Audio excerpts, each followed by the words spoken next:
ही लोकसत्ता या पेपरला आलेली बातमी आहे. एस टी महामंडळाने जबाबदारी झटकू नये, हे म्हणतात गृहराज्यमंत्री योगेश कदम.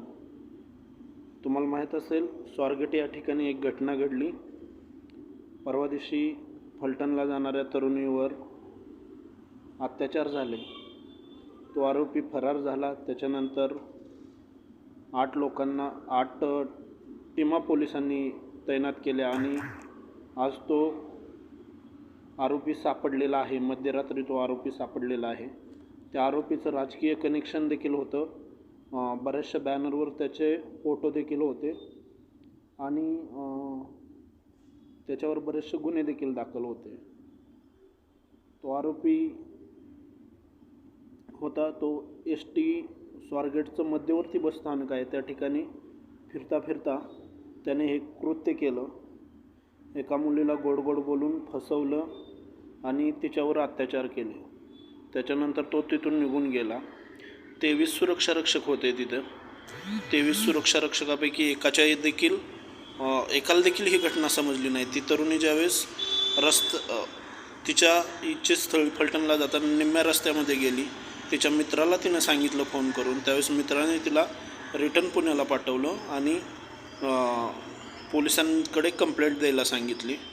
त्यावेळेस ही बातमी सगळ्यांना समजली. विचार करा तुम्ही, 23 सुरक्षारक्षक आहेत एस टीचे. क्लास 1मध्ये ते हे येते, स्वारगेटचं मध्यवर्ती स्थानक येते. क्लास 1साठी एक सुपरवायझर, एक सिनियर सुपरवायझर असतो, एक ज्युनियर सुपरवायझर असतो. तसेच त्या ठिकाणी रात्रीसाठी देखील एक सुपरवायझर असतो.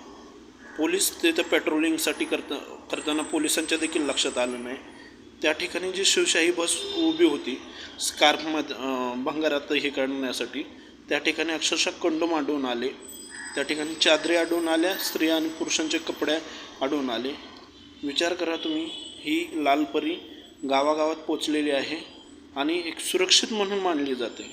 त्या ठिकाणी असं झाल्यानंतर पूर्ण महाराष्ट्रामध्ये खळबळ उडाली.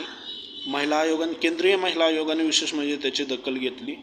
मात्र 2012च्या निर्भया नंतर देखील अशा घटना होतात. हे कुठंतरी सिस्टीमचं फेल्युअर आहे, हे कुठंतरी सोसायटीचं फेल्युअर आहे, कुठंतरी समाज मन जागृत नाही आणि त्यामुळे असे आरोपी मोकाट फिरतात. तो आरोपी सध्या जामिनावर होता. कदाचित त्याच्यावर आधीच कारवाई झाली असती, कडक कारवाई झाली असती तर ही घटना टाळता आली असती आणि पोलीस प्रशासनाने देखील सज्ज राहिलं पाहिजे. त्याबरोबरच नागरिकांनी देखील सतर्क राहिलं पाहिजे.